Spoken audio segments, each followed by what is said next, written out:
Welcome carers from around the world. We have a panel who are going to be talking about this year's ICED conference. That's the International Conference on Eating Disorders.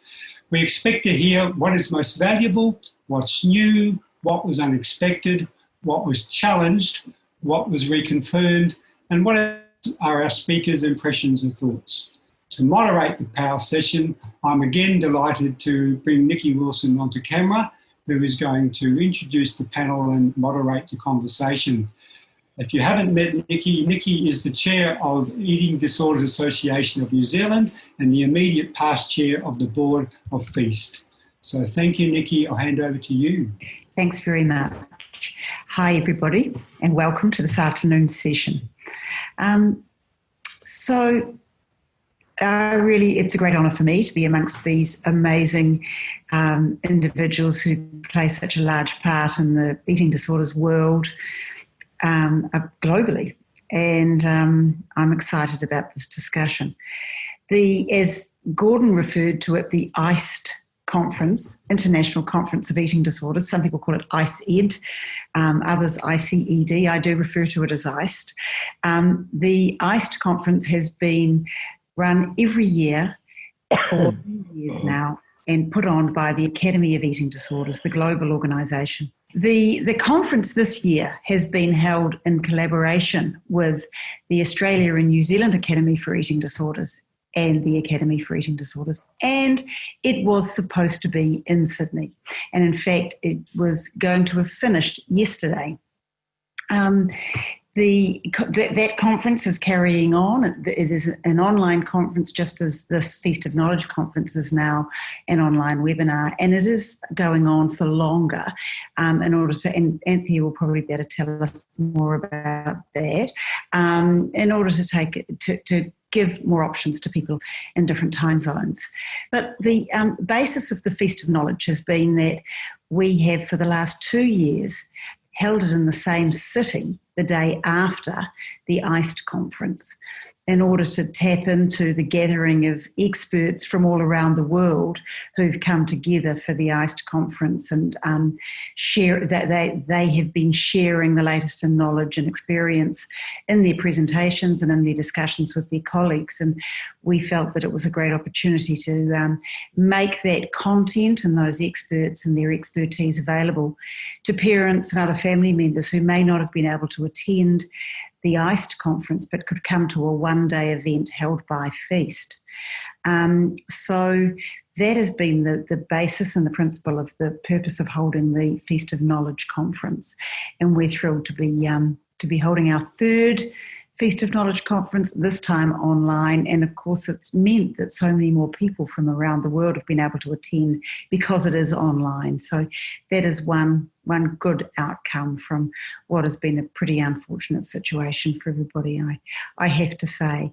So we have 4 of the key players of this year's ICED conference to give us their perspective, to give us the highlights of this year's event so far for them personally, given that it is still ongoing. And for us, for F.E.A.S.T, this is a really, really important panel. We are committed to collaborating with health professionals, to being the voice for families with health professionals and researchers, and promoting the importance of parents and of significant others, not just parents, carers and others who are significant in the lives of individuals who are affected, and really promoting that membership of the treatment team, of those other members of the individual's important circle. The 4 people who I have the honour to introduce to you today are all passionate advocates for including the experience of individuals and their families in the work that they do. And all of them are promoting access to and better outcomes for treatment for eating disorders. Their credentials are really impressive, and they're all set out in your webinar information packs. And I don't want to take up too much more time. I'm going to be brief in my introductions of each of them to you to ensure that we do use the time well. And I'll introduce them one at a time as they speak with us. So first of all, I'm going to be introducing Janet Treasure to you. Janet has been the keynote speaker at the international conference this year. Janet is a psychiatrist who's specialised in the treatment of eating disorders for more than 35 years, and I'm sure that she is actually well known to many of you, and you have probably come across her books and other writings and work. She is a consultant at the South London and Maudsley Hospital and a professor at King's College London. And over to you, Janet. Thank you very much indeed, Nicki, and it's great to be here. Bit of a warning, there might be noises off again because Sunday morning with grandchildren, which is where I'm in lockdown. And it's a bit embarrassing having to talk about the highlights because, of course, my talk was very much centred around the developments I've seen in developing models, and particularly models that have been informed by intense work with patients and carers. So I feel as though I'm going to be talking about my own work. So it's difficult to know what to do. So please, I hate to be feeling as though I'm just talking about what I've done rather than the other aspects of the conference. And what I was hoping to do in my talk was to indicate how working with the family first developed and how important that has been for the field to shape our interventions. And then thinking more broadly about how we can use the knowledge of parents and patients themselves. And we've been very lucky in the UK. We have very little money for health, but the NHS tries to get us to think about it in a great way. And one of the things that has been we've had to do for our research and development is always take into account the views of patients and families. And that has been incredibly useful and has led to gradual evolution of the models of treatment. I gave a little quote, which I rather like, from Tracy Wade, where she says, we mustn't have our models ossified, that we've got to take in the new knowledge. So, for instance, family-based treatment that was started at the Maudsley when I started there, it needs to encompass all the new research, the wonderful genetic research that Cindy Bulick is leading, the wonderful biological research that was there in the biological plenary, and involve it. You know, we can't say we don't know anything about etiology anymore, because we do. And hopefully that will inform us. But we're a long way from getting the networks and perhaps going to the basic mechanisms. And a lot of what we have to do is try and moderate some of the behaviours that come out of the traits that Laura Hill talked about. And also, what I'm passionate about is trying to modify the isolation that unfortunately so easily develops, both for families and for patients too. But that is sort of so brought to the fore by our current situation. We're all aware that we're rather isolated in our lockdown to various degrees, and thinking about how toxic that can be. And so knowing that people with anorexia nervosa highlight this as really important. And of course, it's important for all mental illnesses that this alienation tends to happen and is really sad when families can be such an important bridge to connection, and thinking of ways in which we can help that connection by using strategies that can modify some of the difficulties. And I discussed how some of the difficulties were trait-related, personality difficulties. but others, our reactions as therapists and family members to seeing the problems presented by anorexia nervosa, but also the secondary consequences on the individual, because loss of nutrition, loss of brain power really impacts on social functioning, because our brains are designed to be social brains. And so in all of these ways, we get problems, and we need to help people bridge those problems. And so that was my core message. Thank you, Janet. Can I ask you, before we, I am going to move on very quickly after this to Elissa, but just while I've got you, for you, having been involved in this field for 35 years and no doubt attending many AED ICED conferences, so far, is there something about this conference that is feeling different for you, that there is anything that is surprising or new? Well, newness, it's 10 out of 10 on newness, isn't it? Of course, yeah. Just the format, and it's sort of very anxiety-provoking because it's so new in this way. Is it going to work? Are people going to be there? On the other hand, it's quite nice. I was yesterday sitting in my garden watching a presentation, and so that's quite fun to do. But you do miss the connection, even though we're trying hard to overcome it. Yes. Yeah, absolutely. It is. It's very new, isn't it? And everybody's doing really well, actually. Thanks, Janet. Thanks very much. So it's now comes to the time to introduce Elissa. Elissa Myers is the Executive Director of the AED. And so very much part of, I'm sure, the organisation in the background of this very new online conference format. Now, Elissa is passionately committed to bringing to reality the AED vision of global access to knowledge, research and best treatment practice for eating disorders for everyone, and the fight to promote the use of empirical evidence in the treatment of eating disorders. Now, I've taken that straight from your bio. Everybody can read, Elissa, and I did want to put that in there, but I also want to say that it's my experience as a member of the Care and Consumer group on the People with Lived Experience Committee on the AED, that your commitment to being inclusive of those with lived experience and really promoting the message and the importance of that voice being heard and listened to is vital in your practice, and I do appreciate that.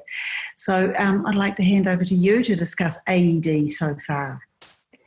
Nicki, thank you so much. And good morning, everybody. Hi, Anthea, Laura, Janet, everybody. What a wonderful program you're having and how great to be with you. At the AED annual business meeting yesterday, our newly elected president, Ursula Beiler from Germany, but currently working and living in Austria, said, I feel strongly about bringing all voices to the process of discovering the best treatment methodologies for eating disorders, weaving into a powerful dialogue the voices of the researcher, the clinician, the patient, and the carer, listening carefully to our experts by experience, patients and carers, working to get experts by experience represented on every AED committee, and exploring the possibility of implementing experts by experience discussants at ICED treatment panels.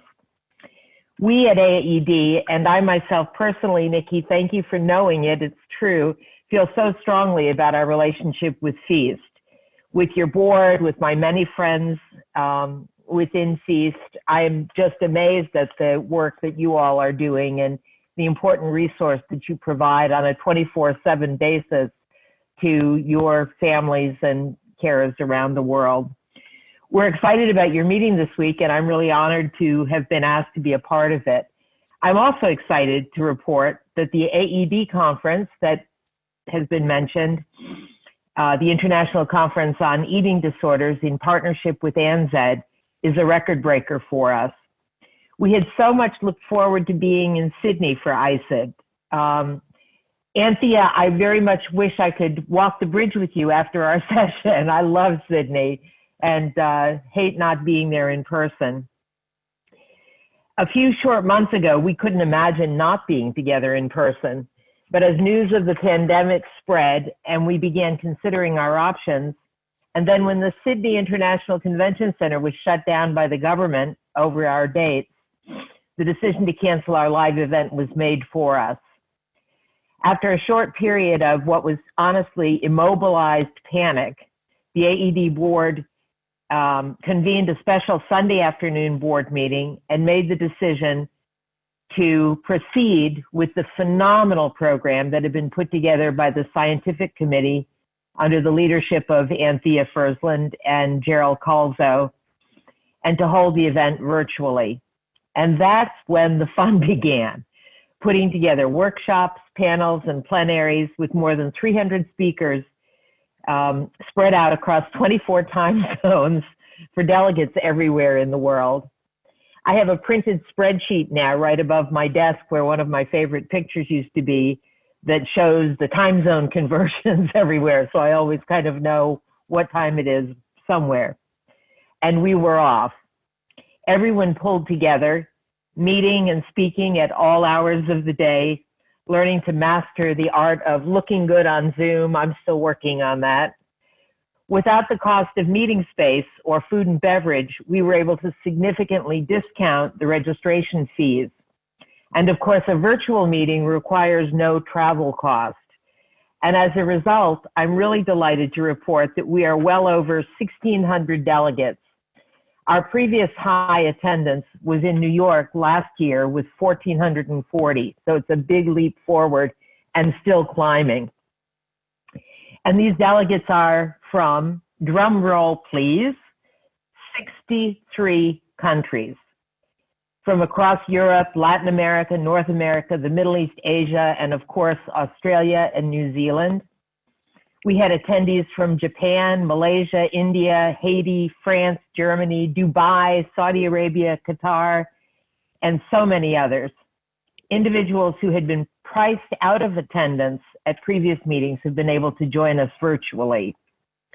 And one of the other great features of our virtual meeting, AED typically has 4 to 6 concurrent sessions throughout the day for several days. And delegates are always forced to choose between 2 or 3 great sessions that are going on at the same time when they want to see all of them. And it was so frustrating to so many people. With all of our content recorded, you don't have to choose. You can see it all.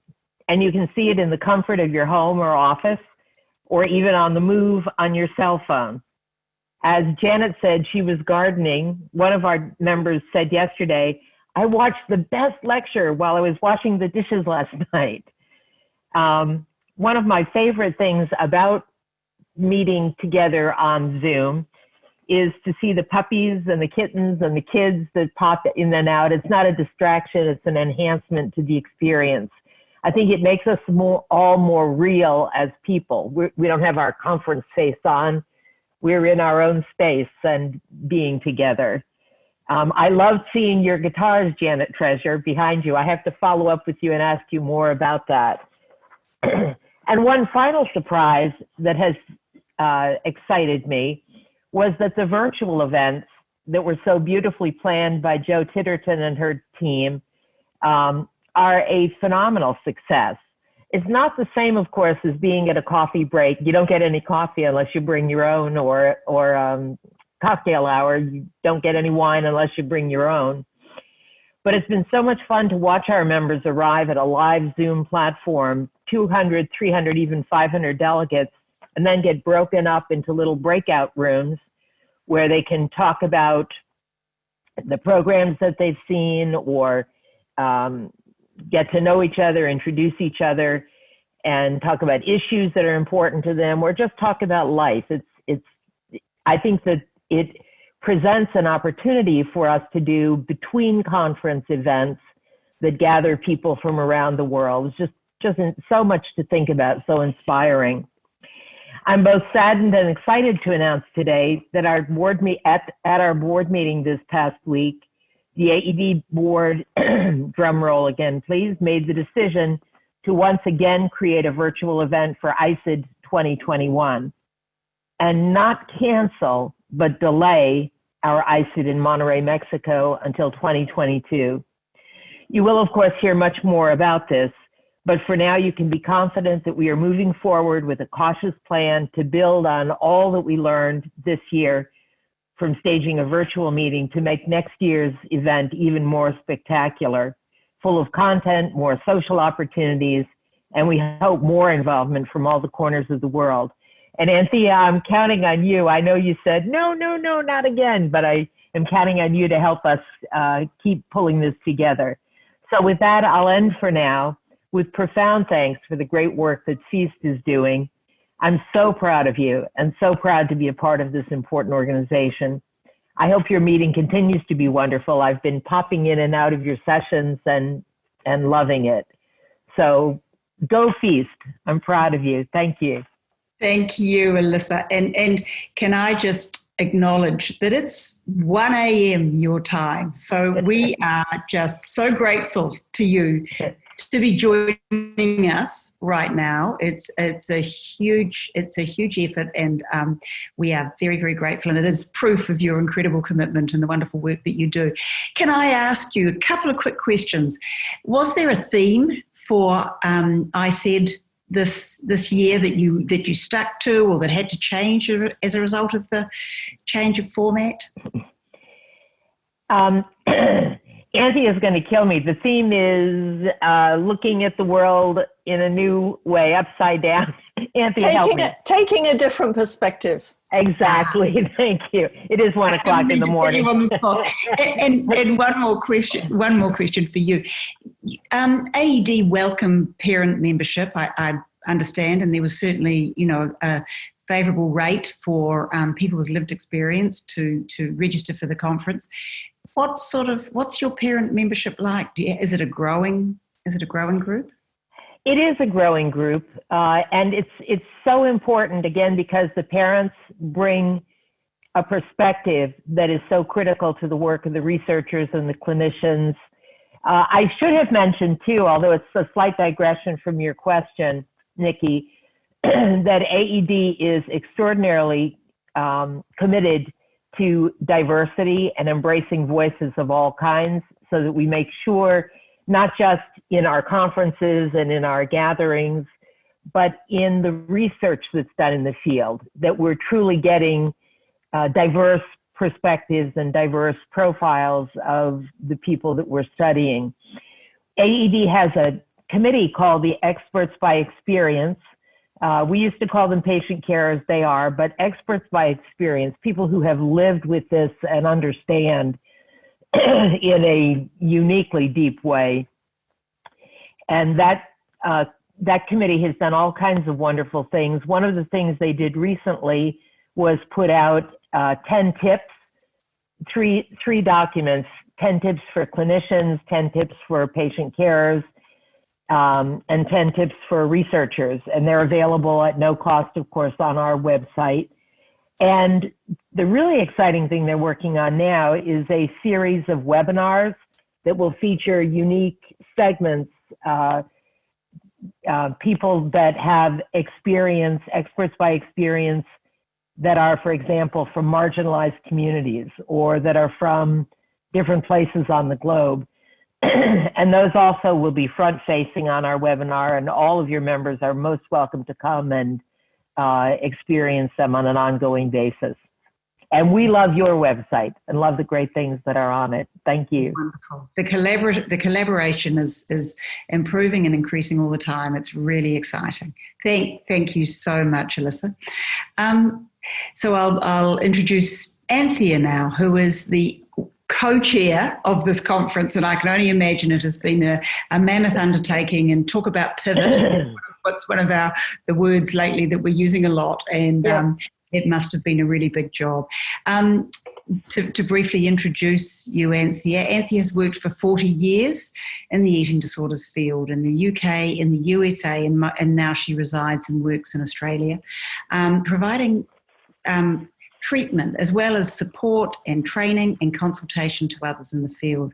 A really supportive member of the invaluable member of the eating disorders sector internationally.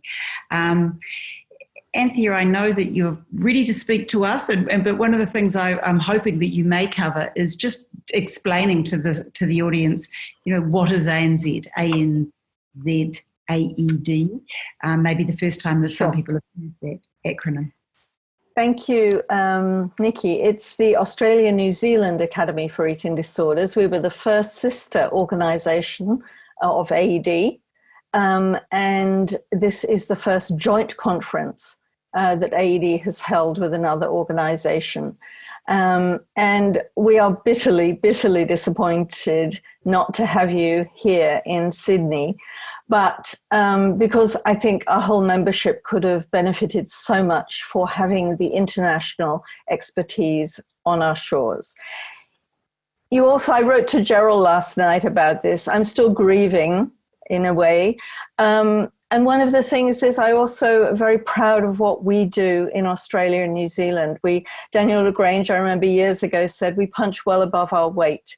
We are so productive in terms of research and development of new treatments. And so I'm very proud of that and would love to have shown the community. Having said that, Lisa has said it all. There are certainly some positives from this, and that is we are reaching a much wider audience throughout the world and even in Australia and New Zealand.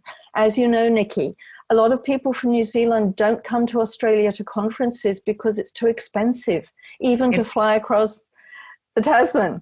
And even from Western Australia, where I live, to fly to Sydney, it's like going from LA to New York. We're a big country.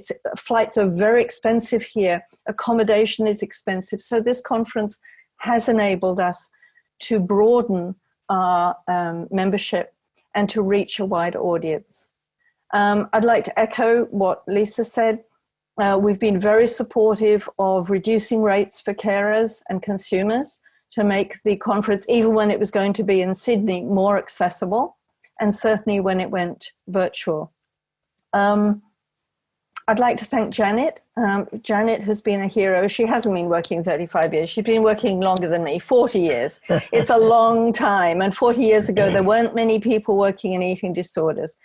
And things have changed dramatically. And I think Janet's keynote, for those of you who haven't seen it yet, is just a wonderful summation, but just bringing together and showing how much the field has moved forward. As you know, Nicki, I've presented with carers, consumers, Nicki included, and Shannon Calvert, who's one of your speakers here, and have trained carers in using Janet's book over the last years. So I think increasingly ANZ has also become more inclusive of listening to the consumer and carer voice.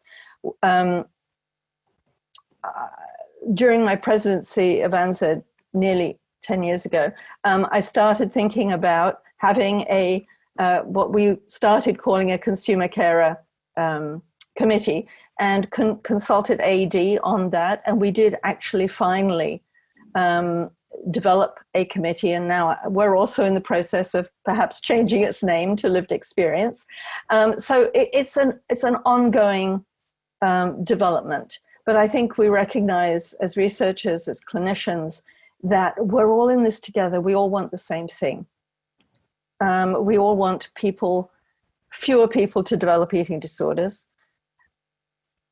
For the people who do develop eating disorders, because they're genetically vulnerable and we live in a very toxic society, for those who do develop the eating disorders, to get it early, to recognize and intervene early with better, more individualized treatments.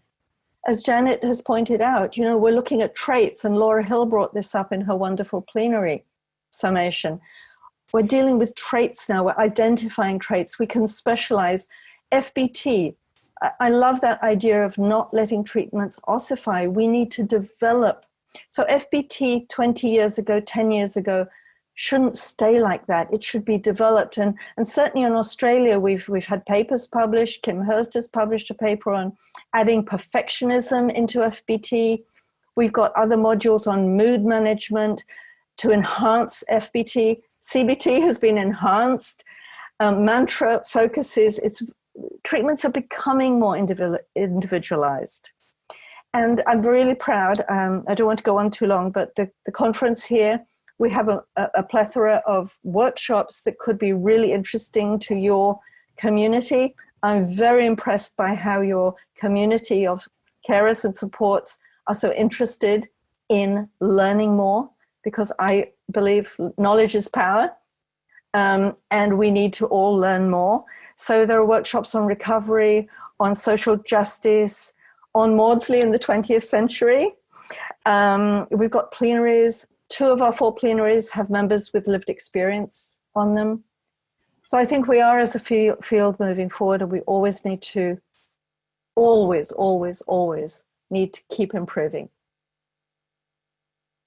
Wonderful. Thank you, Anthea. And I can say that we were very, very grateful as representatives of the parent community in Australia and New Zealand. My colleagues at EDFA and Butterfly and so on were just so grateful for the way in which the organisers of the collaborative ICED conference this year, meant for Sydney, were so keen to ensure that you were hearing from us about how you could best include us. So thank you for that, and really, really heartened by your commitment to collaboration. It's wonderful. So now it is my privilege to introduce Laura.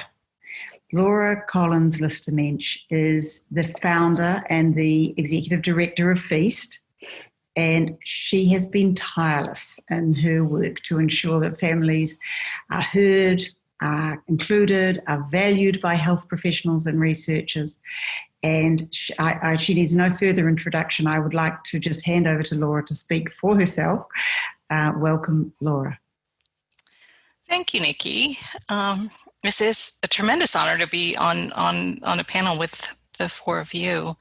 I do not play any particular role in ICED. I think I'm one of AED and ICED's first, biggest fan club, because I believe, even though I'm one parent, I represent a community of parents, and I really feel that that our job is to show up, is to learn, is to collaborate, and to bring people to good treatment and to teach them about it. So I dreamt many years ago that we could do something like we're doing right now. My first ICE conference was in 2005 when I was on a panel. I remember that at the time it was very cautious to have parents speak. I remember having to be reviewed, everything I was going to say, me and the other parent, and I think that they were quite worried about what I would say. I apparently didn't shock anyone, but what I really, really like, what I've seen over time, is that we have these kind of relationships, and that the parent community, I think, feels empowered to go to ICED, to ask questions, to develop collaborative relationships with people in AED. I've really seen progress, and I know that a lot of families feel a little shy about that. Feast of Knowledge is our way of kind of bringing ICED every year to our community, and to bring our community to ICED. And I hope that relationship is always reciprocal, that we are bringing more people to ICED. And this year, because it's virtual, and for all the reasons that you mentioned, Elissa, there's a lot of ways that parents have been able to be involved now in this crisis that they weren't before. And the cheering that is going on, the learning that is going on, the tweeting that is going on from our community about ICED is progress. It's really going very well. And Feast of Knowledge is basically a fan club for ICED. And we are, of course, deeply disappointed, Anthea, that we are not there. I was so excited to come back to Australia. I hope that we will all get out of our houses eventually and have real meetings together. But these are really profound, and for families in particular, because often we can't leave our houses. We're caregiving. We don't have the money. We don't have the ability to just leave our jobs or leave our families to go do this. We are very grateful for this chance to give people a taste of it. And for all of you to be here at odd hours really means a lot to us as well. Thank you, Laura. I'm looking at the chat, and a lot of the questions that are coming in are from people. So I've got you, Laura. I'm going to keep you there. A lot of the questions that are coming in are from people saying, what is this conference? What I guess the key message is, what is its relevance? Why are we talking about it at the Feast of Knowledge event here and now when we're talking to parents? And I wonder if you'd like to address that. I very much would. So I think that one thing that families are not aware of when we're going to a clinician or we're reading a book, we don't really have the context for where that is all coming from. And FEAST is very focused on evidence-based treatment. We're focused on science and research because we really believe that families need to know what the basis is for the treatments that they're receiving. So where is that information? Who are those professionals? What is the source of that science? I think AED is the place that I would always send a parent. There are also regional organizations like ANZED, there are lots of regional places as well. But if you're looking for the authorities on eating disorder science in the world, this is it. And this is where this is the source of the relationships that we build to do our advocacy. This is where we learn about policy. This is where we learn about, how the sausage gets made of doing research, of training clinicians. And so I don't think we as a community can afford not to know what goes on with AED, with ICED, with the sister organizations of AED, which has become much more regional over time. I don't think we can afford to not know what goes on there. So when I say to our community, we're going to be at ICED and we're going to do a Feast of Knowledge that's going to bring you parts of ICED, I'm saying something about what our values as an organization, which is we need to get to the real science. We need to get to the real scientists, and we need to see how that science is making its way into treatment. And we want to empower parents to feel like they are partners in that. And that hasn't always been an easy struggle, to be honest. We haven't always been welcomed with open arms. And in some corners, we're still not. But we believe it's important, and we are modeling that with the way we do this. So you have seen in the time that you've been involved, which I believe is over 10 years now, you've seen a lot of change in the acceptance of the idea that parents, families belong on the treatment team, if that's not expressing it too simplistically. I absolutely agree. I've seen an evolution. We're not there yet, but we have definitely seen an evolution of being included in treatment in the treatment room, but also at the level of policy and research and the kind of work, the collaborative work that a lot of our FEAST members are doing. They volunteer for AED.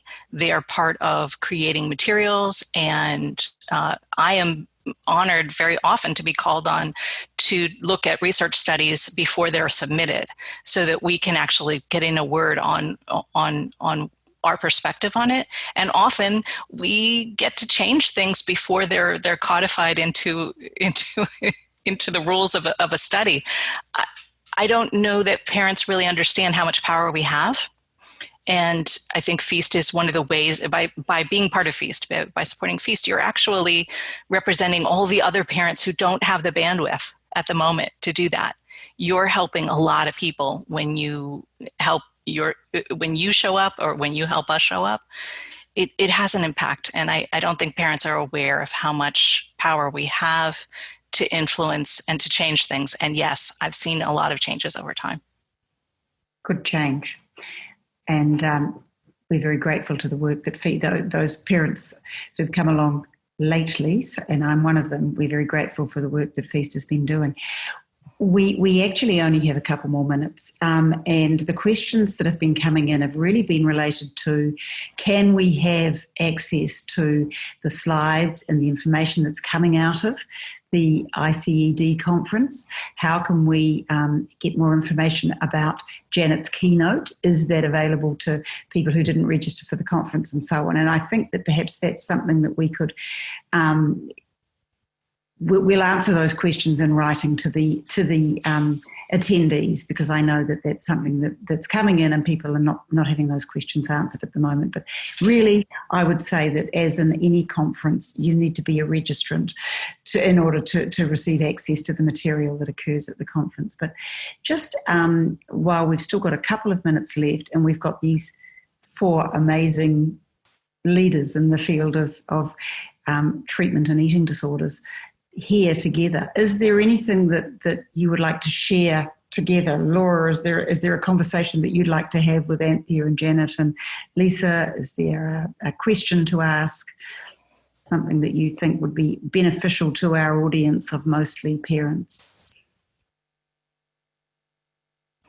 I think for me, what I would like to say is that I want to thank each of you individually. You all 3 have been really supportive of FEAST over the years.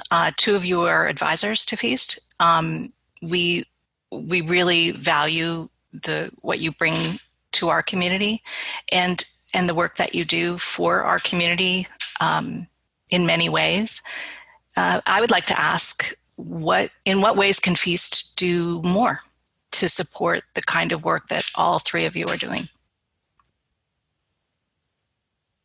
You know, I didn't mention, but I'm really excited to report that we always, since at least the last 8 years, we've had an expert by experience on our board of directors.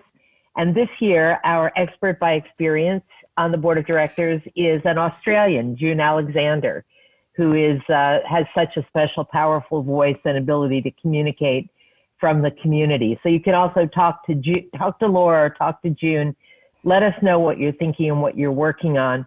And one other thing I might mention, just because I'm so excited about it, we looked at what was being done in Australia, the extraordinary report created by the Butterfly Foundation to document the economic impact of eating disorders on a society. Insurers and others who provide the support for the access to treatment are motivated by money, and understanding what the savings are through early prevention and evidence-based treatment was critical. And thanks to the model that was laid down for us by our friends in Australia and the Butterfly Foundation, AED will be announcing on the 29th, I believe. It's in the program, but I think it's the 29th. We have a press conference on the AED Deloitte Touche, thanks to the generous contribution from Striped, economic impact across the United States. So thank you again for modeling for us, Anthea. A great example of how important it is to be learning from everybody around the world what's being done. Thank you. Thanks very much. I think in Australia we're very lucky. It's not New Zealand, but Australia we're very lucky to have the Butterfly Foundation, which was started by Clem Middleton several years ago. And that has become a nationwide consumer-led, for consumers organization. And on top of that, we have an organization called the NEDC, which is the National Eating Disorders Collaboration, of which I'm on the steering committee. And that is really a Commonwealth federally funded think tank, really, on eating disorders. And so I think we have a very different system than you do in the US. And so combined NEDC and ANZ are working together now, and therefore bringing in our colleagues from New Zealand, looking at how we can improve services and involving consumers and carers from both EDANZ and EDFA across both countries. I think we are smaller, so it's easier. Nicki, you might agree with this because we're a smaller group of people. We all actually know each other, don't we? And so I think it's easier to have a united and collaborative community. Maybe like that slightly in the UK because of geographic closeness, I'm not sure. But I think parents need to advocate. I like what they're doing, and Janet maybe can speak on this. I think it's called PPP, where all research has to have participation of patients. That's the P, I think. Patients, public, and that brings me, if I don't mind, Laura, you said what could FEAST do for you, and it might be a lot of work, but you mentioned doing some of it. But as I said, we do have to get endorsement of our research right from all stages of research, from the beginning through to the dissemination. And we involve BEAT, and we have panels of patients and carers as well. But it'd be lovely if FEAST could review some of these things. If we got a big trial, we could show it to you and you could endorse it, and we could say endorsed by FEAST. So if we could think of doing something like that, but it would be work reading and providing a little bit of feedback. We're up for that. Yes, I know. Laura, you muted, Laura. Rookie mistake. I'm happy to say that we actually are doing that quite a lot now. And if researchers or anyone looking into doing research, we are very much open to that. And I'd say in like 4 countries now, that's become something that's happening more and more. So yes, please lean on us. That's what we want to be doing. Great. Yeah. Fabulous. And on that note, we do need to finish, but I just want to say what a wonderful collaborative discussion this has been. And while we are from very different countries, geographically, culturally, and so on, we're grappling with different issues, I think we would all agree that the way in which an eating disorder presents in an individual and the impact that it has on their family, and the way in which people need to be able to access support and treatment quickly and effectively is the same wherever we live in the world. And that is where the work that FEAST and AED and ANZ are doing is so, so valuable, because we're sharing our experiences and our knowledge. And that's what we need to continue to do. And I think that collaboration is just so important on that wider level as well as on the micro level, which is wrapping around that support network, wrapping that individual who needs the help. So thank you everybody so much for joining us. Janet at 6 a.m, Elissa and Laura at 1 a.m, and for Anthea and I, really civilised hours over here in Australia and New Zealand. And so I'll hand back to you now, Gordon. Thanks everybody. Thank you. Thank you.